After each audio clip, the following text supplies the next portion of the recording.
समझे, अभी बिहार चुनाव हो गया, बिहार चुनाव का रैली खत्म हो गया, बीजेपी जीत गई पूर्ण बहुमत से नीतीश कुमार के साथ, नीतीश कुमार भी जीत गया।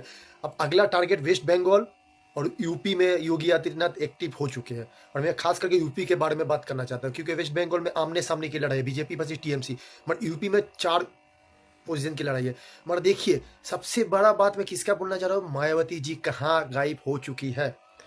आप बताइए, वो यूपी की मुख्यमंत्री बनी हुई थी, समाजवादी पार्टी के अगेंस्ट में सबसे बड़ी पार्टी वही थी यूपी में, जब कांग्रेस का समाप्त खत्म हो गया, बीजेपी तो कहीं थी नहीं। और अभी मायावती कम से कम 1 से 2 साल से गायब हो चुकी है। अभी बिहार चुनाव में एआईएम ने 5 सीट जीती, ओवैसी साहब ने, उसमें से 1 सीट मायावती ने भी जीती। पता है, बिना रैली किया, बिना चुनाव किया, कुछ नहीं किया, क्योंकि उसका दलित वोट बैंक बहुत बड़ा है, यूपी में, बिहार में, राजस्थान में। मगर मायावती एक्टिव क्यों नहीं है, ये राजनीति अभी तक मुझे भी समझ नहीं आ रही है।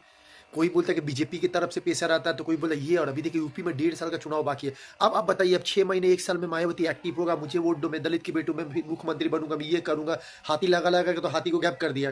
और अभी वो मुख्यमंत्री के दौड़ में आएगी, आप बताइए कहाँ। अखिलेश यादव देखिए कंटिन्यू दिखते हैं। अब उसे अच्छा बोले या खराब बोले, क्योंकि अभी सबसे बड़ा विपक्ष में अखिलेश यादव ही है, जो योगी को टक्कर देख सकता है। अभी मायावती करंट 6 महीने आगे सीट शेयरिंग, तो इससे किसे फायदा होगा, आप समझ लीजिए किसे फायदा होगा। मैं अब नाम नहीं बोलना चाह रहा हूँ। तो मायावती जी क्या कर रहे हैं, अगर आपको दलित के बारे में ज़्यादा ही चिंतित और अब दलित के सबसे बड़े नेता है, तो फिर दलित के बारे में सोचिए। जहाँ भी दलित के साथ अन्याय होता हो, जहाँ भी ये होता हो, तो आप आगे आइए। आपका एक इंटरव्यू नहीं दिखता है न्यूज़ में, छोटे से छोटे नेता का इंटरव्यू दिखता, मगर आपके प्रवक्ता, आपके, आप कहाँ गई है। खास करके आप मुख्यमंत्री बनी हुई थी, यूपी में सबसे बड़ा स्टेट है इंडिया का, उसके बाद भी आप गायब हो गए। मुझे ये समझ में, मायावती जी कहाँ है, जागो। अगर आप दलित के सबसे बड़े नेता हो, तो दलित के लिए जागो।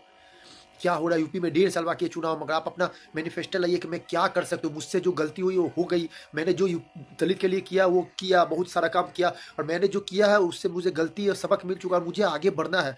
अब आप अपना छाप छोड़िए, नहीं तो हाथी भी गायब हो जाएगा। आप भी लग रहे मुझे गायब हो चुकी है, नहीं गायब हुई तो जागिए, यूपी के दलित के बारे में सोचिए। अगर जहां दलित के साथ अन्याय होता हो, तो आप आगे आइए, क्योंकि आपका वोट बैंकिंग बहुत है, पंजाब तक में भी आपका सोर्सेस था। मगर आप क्या, आपकी पार्टी को खुद आपसे नुकसान किया कि आपको क्या हो गया ये पता नहीं, मगर जागिए। अगर आप दलित के सबसे बड़ा नेता बनती है और कहती हो, तो जागो। 2014 का पहले तो आपने ये कहा कि मैं दलित की बेटी पहली प्रधानमंत्री बनूंगी, उसके बाद आप 14 के बाद अभी तक 25 आ गए, अब कहाँ गायब है कुछ पता नहीं, मगर जागिए। अगर दलित का सोचना है तो जागिए।